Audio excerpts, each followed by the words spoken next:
In today's episode, we're taking this old cabinet that I paid £10 for and turning it into desirable home decor. I've had this piece sitting on the driveway and I'm surprised the scrap man hasn't taken off with it yet because it's big, it's heavy and it's metal. So this is what my driveway looks like and I'm trying to clean it up. This is the cabinet we're going to tackle today.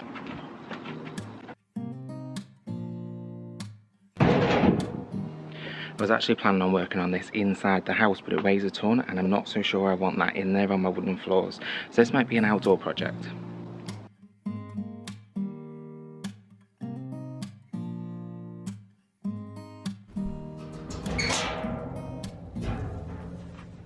I'm not sure why there'd be a broken piece of mirror on the inside of the door.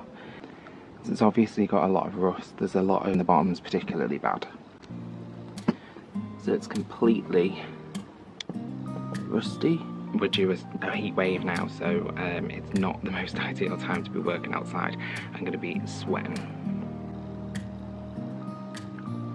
So first things first, I'm going to clean it. I'm going to try and get out all of that rust and get just a flat surface. I'm not too worried about the rust because this is just going to be decorative and we can seal it in with some sealer.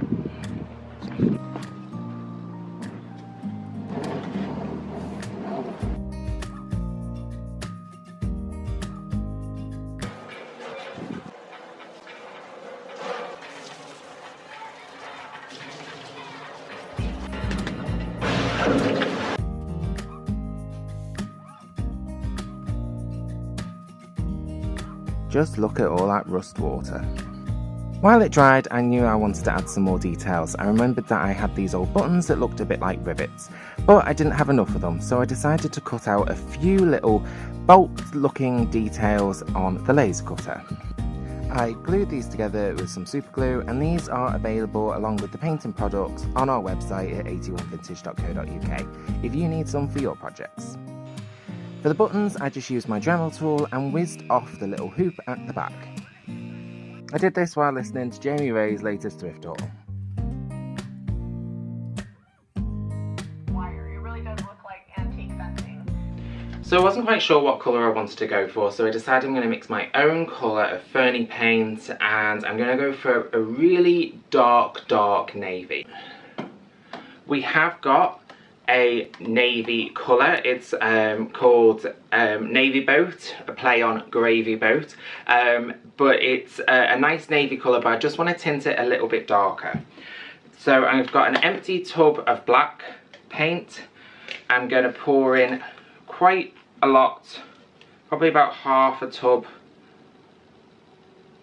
of the Fernie paint in Navy Boat. And then I'm going to pour in probably about a fifth of a tub of Dark Night. Use the tub. Just if you are going to mix in the tub, make sure that you are being sensible in case of a leak.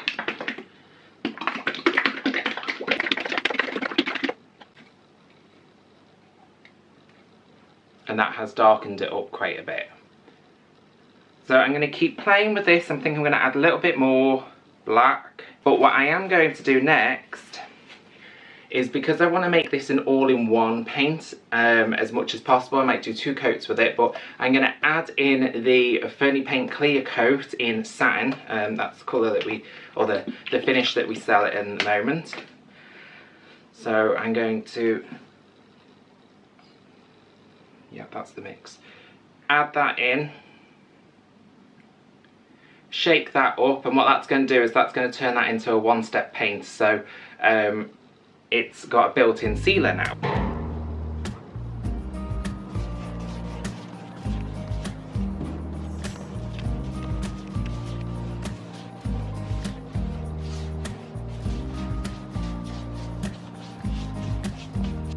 One of my favourite things about Fernie paint is its coverage. This was going on in one coat, and that's my favourite thing because time is money.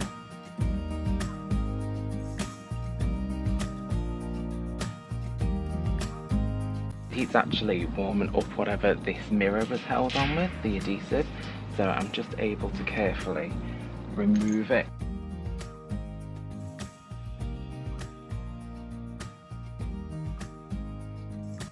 Once it was dry, it was time to add on those details, so I used some super glue and some spray activator so that they would set up real fast. I started off by gluing them inside the border, but then later decided that was absolutely the wrong place and they needed to go outside the border, so I smashed them all off and started again. Also, just a little reminder that if you are enjoying today's episode, please do give this video a thumbs up. Also, don't forget to hit that subscribe button because I post 5 new episodes every week. And if you want to get hold of the painting products that we use in this episode, you can head over to 81vintage.co.uk. Once I'd repositioned them, I gave them a quick coat, and it was getting so hot I needed to whip out my sunglasses.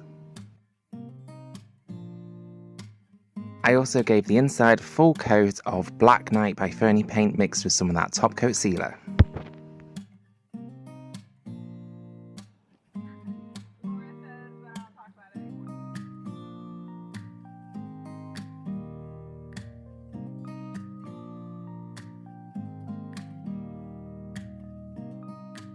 That's all painted now, so I used about 2/3 of a tub of sealer between the black and the colour that I mixed. I used half a tub of the black to paint all the insides and the top roof, so that's really good, and I got 1 coat coverage on that pretty much.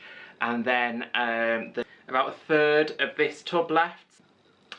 This is the colour that I used on the outside, so there's still 1/3 of this left. So I'm just going to keep those for later in case I need them. But because the brushes have had sealer in them, you want to wash those or put them in a cup of water. Otherwise they'll dry out and it'll just make cleaning them up a lot more difficult. I think I've had too much sun, so I'm going to go and chill for a minute while that fully dries and sets up. And I'm also in charge of getting tea tonight, so I'm going to pop to the shops and pick something up for tea. I have to collapse in front of the fan for a minute to pop into Halfords to pick up a new bulb for my car, and I went into Poundland to get the adhesive, and then I've come into Hobbycraft, which is right next door, and found these natural linen stocking for just £1. And if you're wondering what I got, I like a bargain on my food as much as I do in my furniture, so I got beef lasagna, 1 each for us, and I got some potatoes to go with it. The handle I'm going to be working on, I'm going to be adding this to the front of the cabinet because it's got that perfect industrial look with the knobs and the nuts on the bottom. I found this on the side of the road. I was stuck in traffic, I just saw it there and I went back and I picked it up. I've got some of this is an epoxy resin, and then I've also been out and cut a piece of this which is just bolt. So I'm hoping to put this on there and then I can put a nut on the other end, drill a hole in the front of the cabinet, and that will secure it. So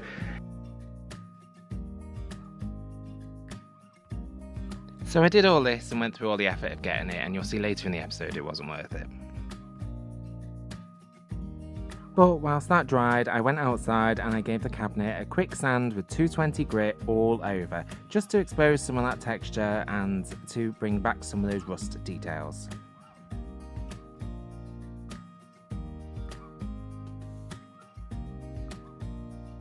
I am absolutely dripping with sweat, and I've only just sanded that down. It's took 5 minutes to do, and I'm roasting. So you can see just by sanding it, it's revealed all the texture, which I think is just going to make it look older. And then I made a real emphasis to sand this line that's in the front. Now I have accidentally sanded these bolts, so I might just touch them up. So I'm going to seal this piece up just because I've sanded it, and I just think that it's going to make the finish look a lot more smooth and a lot more sort of like enamel. So I'm using this satin, the Fernie Paint satin sealer, and you shouldn't really use a sealer in the full sun like this, regardless of whether you're brushing it on or you're spraying it on, however. But I haven't really got a choice, I need to get this piece done today. So what you can do is you can use a spray bottle, and what you can do is you can sort of mix between the two. Because the sealer's water based, you can mix it with water, just spray the area, and that will give you a slightly longer working time to be able to seal the surface. I'm going to spray. So you can see as soon as it goes on, it almost dries. So if I spritz it,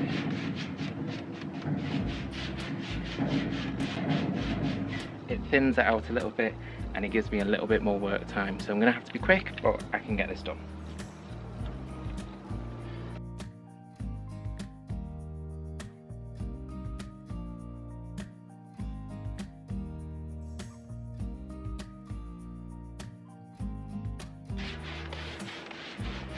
So it's not a huge difference, but it has just given it a bit of an even sheen because the base coat already had sealer mixed into it.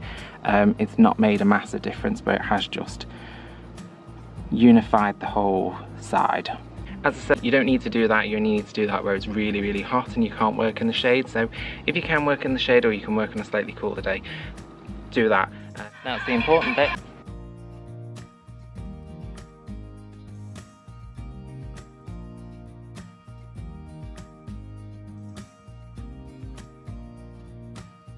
And today I'm using the military stencil. I've used this before on a project and I'll include a link to that up above if you want to go and see. But basically anytime I use this stencil on any sort of industrial or crate or anything like that, it always sells. So this is how I keep my stencils when I'm not using them. So just really flat, and I keep them in this little divider. I got it from Poundland. It was super inexpensive. I'm going to put it in the bottom corner, or in the middle. I'm going to go in the middle, and I'm just going to use some double-sided tape because this doesn't stick too much, just to hold it in place.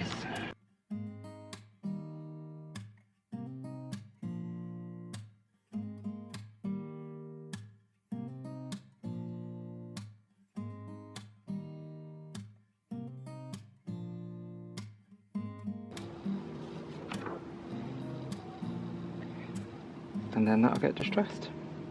As always, wash your stencils and make sure you dry them flat so they don't warp.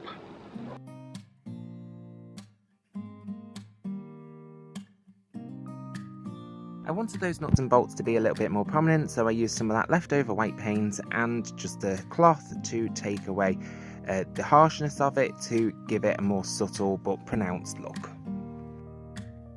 So I've just got to drill a hole for the handle to go in, attach a bolt, and I'm going to seal the handle as well so that it matches the feet. Make sure you use a sharp metal drill bit if you are going to be drilling through metal. You'll know if it's dull because it will take you an age to get it through. So it seems like there is a YouTube curse. Every time that I try and do something that always works, it never works on camera. The epoxy has not set in the 6 minutes that it's supposed to, and it's just not set at all. So I'm going to try and clean this up as much as possible, and then I'm going to do what I probably should have done in the first place, which is just jab this in with a load of hot glue. I'm loading up the car, but at the moment we're playing musical furniture.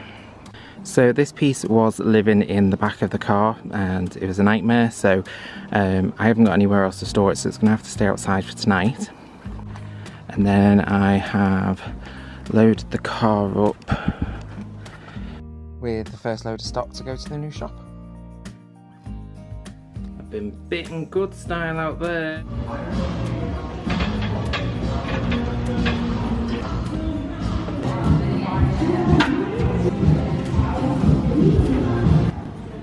Once I'd unloaded it, all that was left to do was style it up with some of our quirky items and price it up. Be sure to keep watching towards the end to find out just how much I priced up this £10 cabinet for once I'd made it over.